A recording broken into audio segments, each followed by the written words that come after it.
যেদিন ক্ষমতা থাকবে না, আমি বলে দিয়ে যাচ্ছি, যেদিন ক্ষমতা থাকবে না, যে রাস্তা তারা আমাদেরকে দেখাচ্ছেন, এই পুরাটা একদিন ওলট পালট হয়ে যাবে। এই উলট পালট থেকে রক্ষার একমাত্র রাস্তা ছিল সংবিধান সংস্কার পরিষদ, এখানে উত্থাপন করা, অ্যাকসেপ্ট করা, সিলগালা করা। ভবিষ্যতে কোনো আদালতে এগুলো নিয়ে প্রশ্ন ওঠার কিছু নাই। আপনি একটা রেফারেন্ডাম আদালতে গিয়ে বাদ করে দিবে? নকল যারা করে এরা খালি ওইভাবে তাকায় থাকে, তো লেখে এদিকে তাকায়, কিন্তু ও চোখ ওই দিকে, লেখে এদিকে, তো ওই দেখতেছে, তো ও রাইট চিহ্ন দেয়, হেও রাইট চিহ্ন দেয়, এ ডাইনে থাকায়, হেও ডাইনে থাকায়। সুপ্রিম কোর্টে কিছুটা কন্টেম্পচুয়াস কথা তাও একটা বলি, সুপ্রিম কোর্টে 2 জজ মিলে একটা ডিভিশন বেঞ্চ হয়, এটাকে বলে দ্বৈত বেঞ্চ। একজন সিনিয়র জজ থাকে, একজন জুনিয়র জজ থাকে। তো জুনিয়র জজকে বলে পিউনি জজ, মানে খুব বেশি গুরুত্ব নাই, সিনিয়র যা করে ওনার কাজ হলো কালে এটার সাথে জি হুজুর করা। তো সিনিয়র যদি বেইল লিখে, বি লেখে, তো জুনিয়র জজও ওইখানে তাকায় থাকে, উনি বি লেখছে না সি লেখছে, তো বি লেখছে তো উনিও লেখে বি মানে বেইল, এস লেখা মানে স্টে, আর এস মানে রুল অ্যান্ড স্টে। তো উনি খালি তাকায় থাকে, কারণ সিনিয়র জাজ জুনিয়র দিকে তাকায়ও না, ইনসাল্টিং এক ধরনের। আমার মনে হয়েছে এরা যেহেতু বুদ্ধিশুদ্ধি কম বা বুদ্ধিশুদ্ধি বেশি পোক্ত না, নকল করে অভ্যস্ত, এই জন্য 75 সাল থেকে 79 সাল পর্যন্ত যা ঘটিয়েছে এটাই এখন আমাদেরকে আবার করতে বলতেছে, একই জিনিস, এবং একটা অক্ষরও দেখে আমি সরে না। এর মানে হলো এটা আর কিছুই না, বুদ্ধি বের করতে না পেরে অতীতের ঘটনাকে নকল করে সকল মানুষকে বিপদে ফেলানোর একটা ফোন। আমাদের 12 তারিখ, এপ্রিল মাসের 12 তারিখ বিকাল 3টায় একটা প্রেস কনফারেন্স করে আইনমন্ত্রী আর স্বরাষ্ট্রমন্ত্রী দুইজনে মিলে একটা ফর্মুলা দিয়েছে। এই ফর্মুলাটা সঠিক না বেঠিক এটা বলি আমি শেষ করে দেব। ওনারা বলেছেন, স্বরাষ্ট্রমন্ত্রী সাহেব বলেছেন তাদের বক্তৃতার 39 মিনিটে, যে গণভোটের প্রস্তাব করেছিলাম আমি করেছিলাম, তারপর একটু ডট ডট ডট, রাষ্ট্রপতি আদেশ তো জারি করতে পারেন না, সেটা একটা রিট এবং গণভোটের সার্টেন প্রভিশন মানে সেকশন এবং আদেশের টোটাল সেটা চ্যালেঞ্জ হয়েছে কনস্টিটিউশনাল কিনা।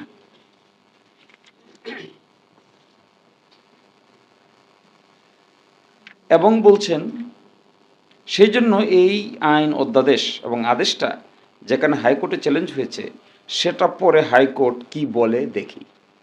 তার মানে বলতে চাচ্ছেন যে এই বিষয়টা আদালতে বিচার্য বিষয়, তাহলে দেখি আমরা সেখানে কি হয়। তো আদালতে বিচারের আগে তাহলে সিদ্ধান্ত নেওয়া তো ঠিক হলো না।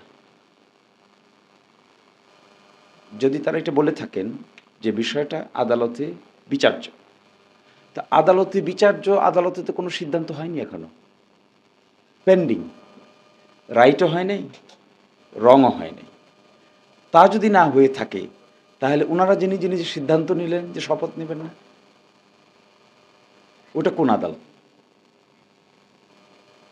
তাহলে বোঝা যাচ্ছে আদালতের পেন্ডিং এই কথাটাকে একটা দোহাই হিসেবে ব্যবহার করতে চেয়েছে। আদালতে পেন্ডিং এই কথা যদি কেউ মানে, তাহলে যতক্ষণ আদালতে সিদ্ধান্ত না হয়েছে ততক্ষণ পর্যন্ত বিধানে যা আছে এটা মানতে হয়, এটা নিয়ম। নিয়মটা পাল্টাবে কিভাবে? যখন আদালত বলবে যে এটা অসাংবিধানিক, তখন থেকে আর মানার দরকার নেই। কিন্তু যতক্ষণ বলবে অসাংবিধানিক না, ততক্ষণ তো এটা অপারেটিভ, এটা অ্যাকশন। আইন তো আছে, কিন্তু আইনটা মানেন নাই। এরপরে তারা বলছেন আমরা রাজনৈতিক বক্তব্যটা বলি, এরপরে বলছেন যে একটা রাজনৈতিক বক্তব্য বলি। সেটা কি? এটা তো ফ্যাক্টাম ভ্যালিড, এটা ঘটনাক্রমে সিদ্ধ, অধ্যাদেশ জারি হয়েছে, গণভোট অনুষ্ঠিত হয়েছে, সেটার বৈধতা আছে। সেই বৈধতা কিভাবে দিবেন তারা? সংবিধানের চতুর্থ তফসিলে যখন বিগত গভর্নমেন্টের সময় কর্মকাণ্ডকে কিছু একটা বাদে আর 2-1টা বাদে বৈধতা দেওয়া হবে, তখন সেটা লেজিটিমেট হয়ে যাবে, everything covered by the 4th schedule হয়ে যাবে। তাহলে সমাধানটা কি দিচ্ছেন তারা পার্লামেন্টে একটা কমিটি গঠন করার প্রস্তাব করেছেন। এই কমিটিতে আলাপ করবেন, করে সংবিধান সংশোধন বিল আনবেন, বিল নিয়ে এসে বিগত 5ই আগস্ট থেকে মার্চ পর্যন্ত 12 ফেব্রুয়ারি পর্যন্ত যা কিছু হয়েছে এটাকে সংবিধানের 4র্থ তফসিলে একটা কাভারেজ দিবেন, দিয়ে বলবেন যে সব কিছু লেজিটিমেট হয়ে গেছে। This is the road map. আমরা যা বুঝতে পেরেছি এখনো। ল্যাঙ্গুয়েজটা কি তাদের ল্যাঙ্গুয়েজটা হলো সেটা লেজিটিমেট হয়ে যাবে, everything covered by the 4th schedule হয়ে যাবে। কবে? 2-1টা বাদে বাকি সবগুলোকে এটা করবে। এখন প্রশ্ন হলো এটাকে তারা আগে করেন নাই? এই কাজ তো তারা করেছেন। বাংলাদেশের সংবিধান তো কাটাছিড়া তারাই করেছেন। শহীদ প্রেসিডেন্ট জিয়াউর রহমানের আমলে তারা এই কাজ করেছিলেন। তারা এসে বলেছিলেন যে 15ই আগস্ট 1975 থেকে 9ই এপ্রিল 1979 সাল পর্যন্ত যা কিছু করা হয়েছে এইগুলো কোনো আদালতে প্রশ্ন উত্থাপন করা যাবে না। তাহলে একটা লিগ্যাল কাভারেজ দিলেন। এই লিগ্যাল কাভারেজ কোথায় দিলেন?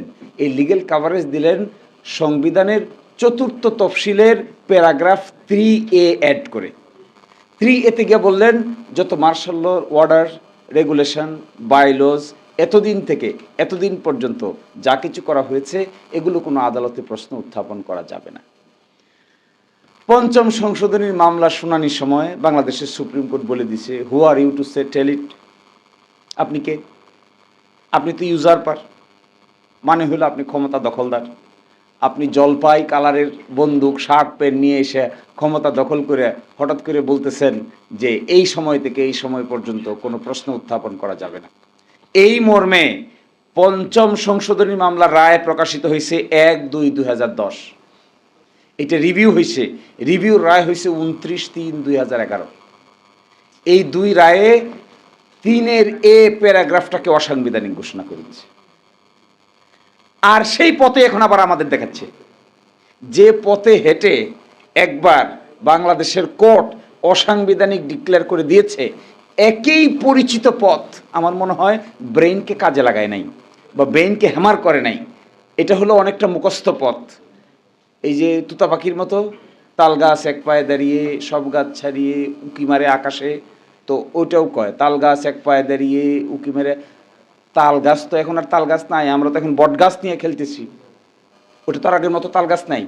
ওরা ভাবছে তাল গাছ কি মিলিটারি শাসন জারি করছিল, অসাংবিধানিক হয়েছিল, ওই অসাংবিধানিক জায়গাটাকে সাংবিধানিক করার জন্য 3A যোগ করছে। এখনো বলতেছে একই কায়দায় 4th শিডিউলে গিয়ে 3A যোগ করে দিব, আর না হলে প্যারাগ্রাফ 17 আর 18 যোগ করে দিবে। 17-এ কি ছিল? 17-এ ছিল ওই সময়টাকে আর একটু ডিটেল বৈধতা দিয়েছে। এখন আমাদেরকে রাস্তা তারা দেখাচ্ছে, কি দেখাচ্ছে? শুরু বলেছি যে একটা লেজিসলেটিভ সব কিছু ঠিক হয়ে যাবে যদি আমরা 4th শিডিউলে গিয়ে এরকম একটা কাভারেজ দিয়ে দিই। তাহলে 5 আগস্ট থেকে এই সময়ের মধ্যে কোনো আদালতে প্রশ্ন উত্থাপন করা যাবে না। এই যে প্রশ্ন উত্থাপন করা যাবে না বলবে, এইটাকে চ্যালেঞ্জ করে আদালতে প্রশ্ন উত্থাপন হবে। রং ডাইরেকশন। আমরা কি রাস্তা বের করেছিলাম? আমরা রাস্তা বের করেছিলাম যে no, this is not the road, এটা কোনো রোড না।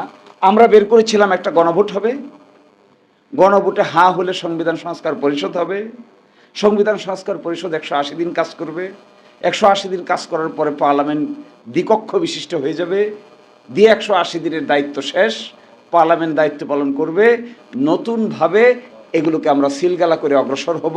ভবিষ্যতে দেশীয় কোনো আদালতে এই বিষয়টা আর চ্যালেঞ্জের সাবজেক্ট ম্যাটার হবে না।